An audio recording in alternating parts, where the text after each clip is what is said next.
Ayun guys, nandito tayo ngayon sa campsite dito sa Cavinti, Laguna, no? So after ko mag spark plug cleaning, tsaka nagpalit ako ng brake caliper kit, tinakbo natin si Mira papuntang Cavinti, Laguna, galing Rizal, no? Yan yung sapatos ni Mira ngayon. Dugyutin.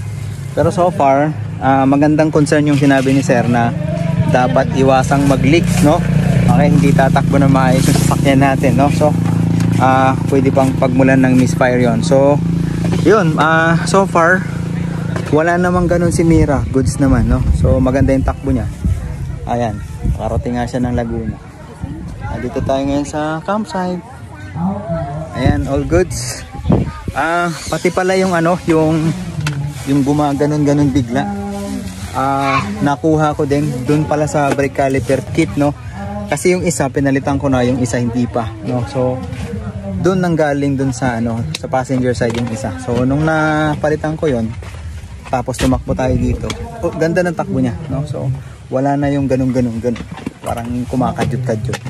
So yun lang, ang hirap hanapin ng kadyot-kadyot na yun. Ang dami ko nang kinalikot, nawawala tapos biglang bumabalik, no? So ayan, so far okay na siya ngayon, no? Yun lang.